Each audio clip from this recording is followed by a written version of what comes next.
discussion with the AG. In that discussion, there were some comments by the AG which have got to be part of the framing of the gazette. And then in the light of those comments, and generally the comments by the public, we've decided to withdraw the gazette for now and take all these comments into account and also have a detailed consultation with the Auditor General and the auditors of Deloitte and Lodge, the auditors of Eskom, so that the framing must be proper. Checks and balances for corruption are tightened. That's really the intention, but we'll welcome the comments by the honourable members. Should the committee want a detailed presentation, the technical team is here to deal even with the technical aspect which relates to the accounting principles. Let's get reaction to those news, and for that we are joined by the CEO of the organisation Undoing Tax Abuse, or OUTA, Wayne Duvenage. Wayne, a good morning to you. Thank you so much for giving us your time on the agenda. Yes, hi, nice to be with you. So what do you make of the news coming out of Parliament, where we see the Finance Minister now exempting this, or rather withdrawing this gazette that exempts Eskom from disclosing irregular and fruitless expenditure in its annual financial statements? This is excellent news, because that gazette was promoting a lack of transparency. It's very important that all the oversight entities and stakeholders, including the Auditor General, civil society, have sight of fruitless and wasteful expenditure and irregular expenditure. And to gazette that a state-owned entity, specifically a large one like Eskom, to not have to disclose those expenses and those irregularities, it is mindless. It didn't make sense to us. We were contemplating litigation, but I think the overwhelming pressure brought to bear across all sectors of society has been too much, and well done to the Auditor General, who seems to have changed the Minister's mind in this regard. We have a state entity in the Auditor General that is working for the betterment of the running of this country, and by hiding information or not disclosing it does Eskom and does this country no favors. But is there something to be said about the due diligence that was done in even writing up this gazette, when you have the Finance Minister now essentially saying that he still has to go into consultation with the Auditor General around the accounting technicalities of what this exemption would look like?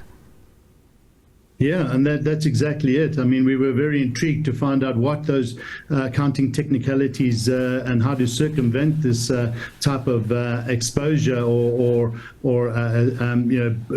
drafting of the statements was going to look. And I think she's pointed out to him that it's going to be very difficult. Now, we do know that a couple of years ago, such an exemption was granted to Transnet. It seemed that their financials were all in health because they had an unqualified audit. And we all know that did Transnet no favors, because their financial situation is in dire straits.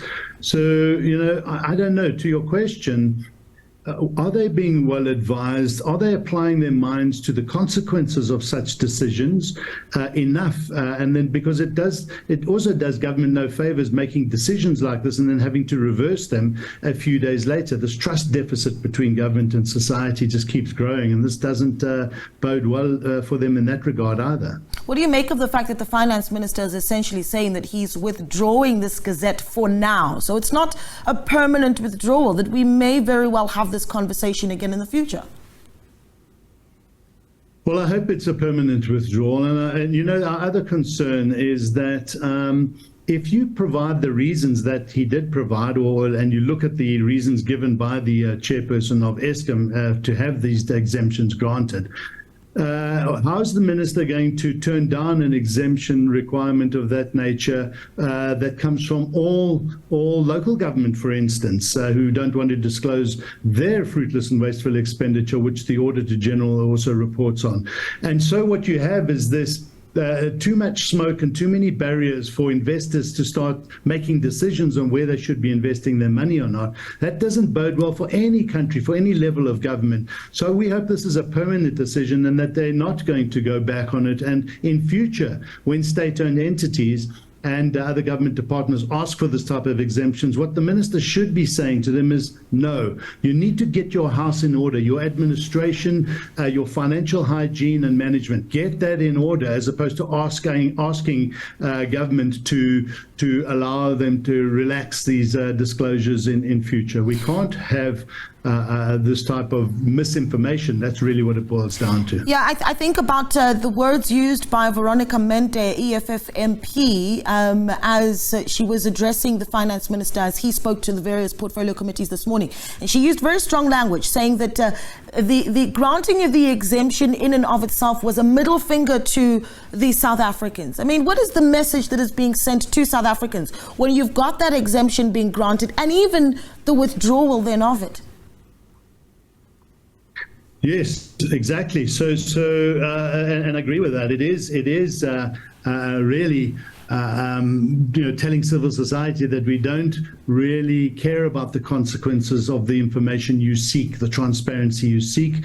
And again, I think they're being poorly advised. Government's being poorly advised, or they're not applying their minds to the consequences of these decisions. It just widens the gap of trust, of mistrust in government.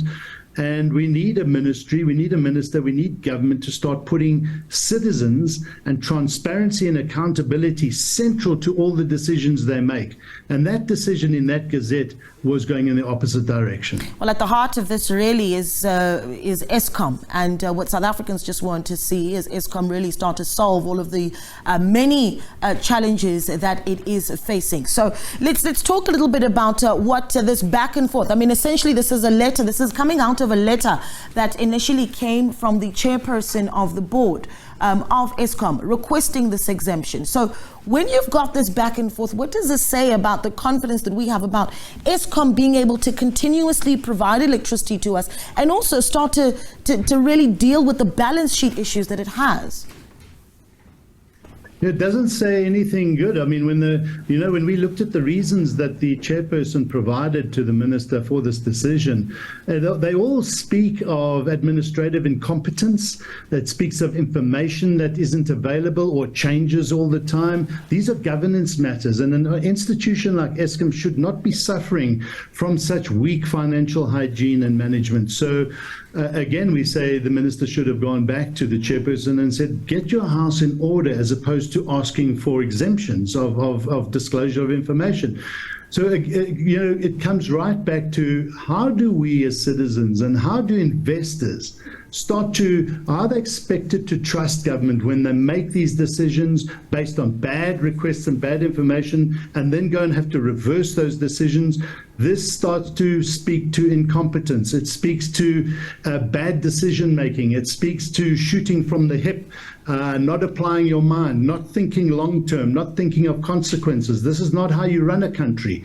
And so it's very important that government takes some hard lessons here.